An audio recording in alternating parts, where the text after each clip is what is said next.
వచ్చిన ముత్తైదువులెవరో కానీ సమయానికి దేవతల్లా వచ్చారు. అవును విహారి గారు, ఆ కనకదుర్గమ్మే తన పూజ పూర్తి చేయించుకోవడానికి తనే రూపం మార్చి మానవ రూపం ధరించి మనతో కలిసి పూజలో కూర్చున్నట్టుంది.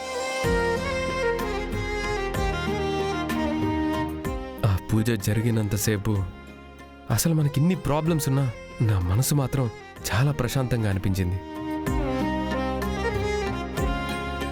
ఇదంతా ఆ అమ్మవారి కృపే అనుకుంటా. ఇంత ప్రశాంతంగా మళ్ళీ ఎప్పుడుంటుందో ఏమో.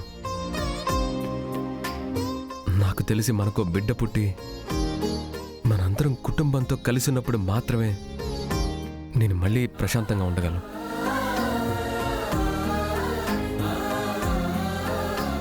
ఆ రోజు తొందరలో రావాలని నాకు ఉంది విహారి గారు. అది జరగాలని ఆ అమ్మవారిని మొక్కుకుంటున్నాను.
ఆగవే.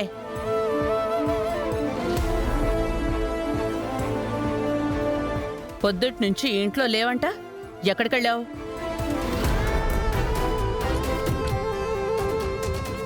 చెప్పవే, ఎక్కడికెళ్ళావు నువ్వు?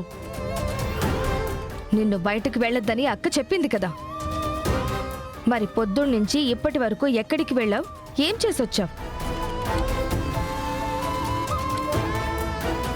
ఏంటి లక్ష్మి అంత ఆలోచిస్తున్నావు? ఎక్కడికెళ్ళావో చెప్పు. బయట ఏ బలాదూరో తిరిగి వస్తున్నట్టుంది. అది చెప్పడానికి ఫీల్ అవుతోంది.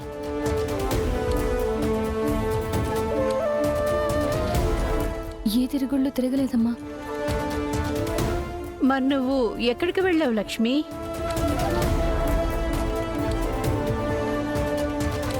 నేను గుడికి వెళ్ళానమ్మా. ఓహో, గుడికి వెళ్ళావా? గుడికి వెళ్తే మహా అయితే గంట సేపట్లో వచ్చేయాలి కదా. ఒక పూటంతా అక్కడే ఉండి ఏం చేస్తున్నావు? అక్క, ఇదేదో గూడు పుటాని చేసొచ్చి గుడికి వెళ్ళానని అబద్ధం చెప్తుంది. లేదమ్మా, నేను గుళ్ళోనే ఉన్నాను. అంతసేపు గుళ్ళో ఏం చేస్తున్నావే? పూజ చేశాను.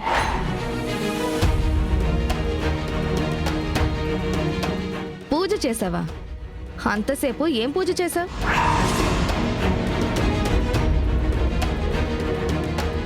శ్రీరామనవమి రోజు జరిగిన అపశకునానికి అందరూ బాగుండాలని పూజ చేశానమ్మా.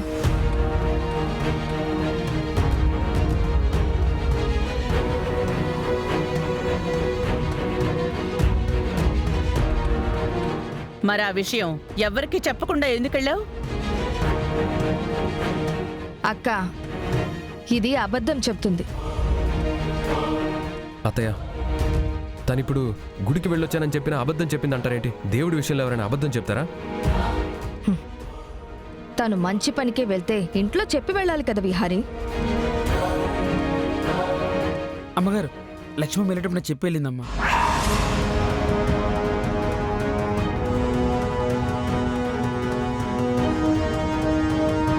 మాకెవ్వరికి రాని ఆలోచన నీకొచ్చింది లక్ష్మి. మన కుటుంబం బాగుండాలని అది పూజలు చేయడం ఏంటి? తను మనింట్లో మనిషి అనుకుని వెళ్ళింది లేవే. ఆ ఊళ్ళో వాళ్ళందరూ మన ఇంటి మనుషులే. మన ఇంటి మనుషులకి ఇంటి మనుషులకి తేడా తెలియడం లేదు.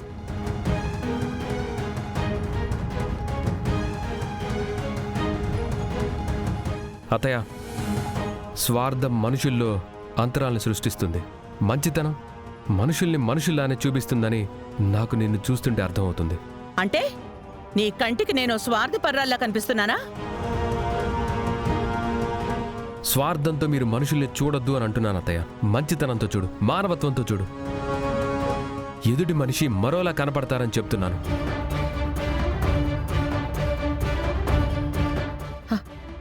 సహస్రా, నువ్వేంటి ఇలా తడిసిపోయి వచ్చావు? అమ్మా, అది నీకు జ్వరం కదమ్మా, ఎక్కడికెళ్ళావు? ఇలా తడిచిపోయి వచ్చావేంటి? అక్క, దాన్ని చూడటానికే నన్ను రూములోకి పంపించలేదు. అలాంటిది దాన్ని బయటికి ఎలా పంపించావు? దాన్ని నేను పంపించలేదే. ఏంటి ఇది? బాగుని దానివి ఇలా తడిసిపోయి వచ్చావేంటి? ఎక్కడికెళ్ళావు? అమ్మా, అది అది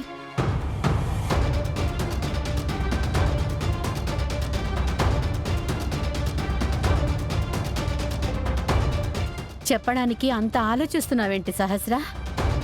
సారీ అత్తయ్య, మీకెవ్వరికి చెప్పకుండా నేను గుడికి వెళ్ళాను.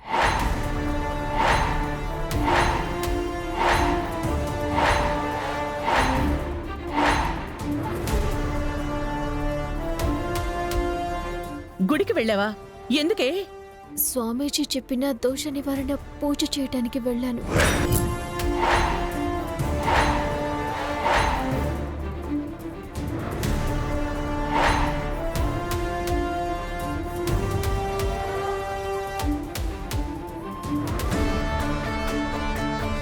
అంత జ్వరం పెట్టుకుని ఆ పూజలు చేయడానికి నువ్వెందుకు వెళ్ళావు?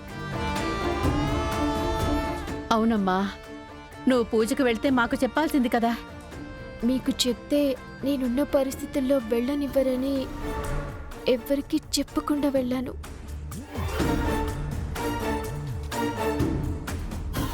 జ్వరం వచ్చినా నాలో ఉన్న బిడ్డ గురించి నా ఆలోచన.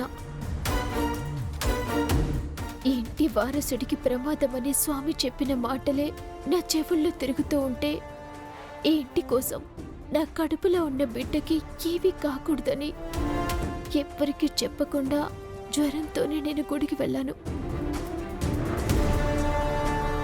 అత్యంత కఠినమైన దోష నివారణ పూజ చేసొచ్చాను.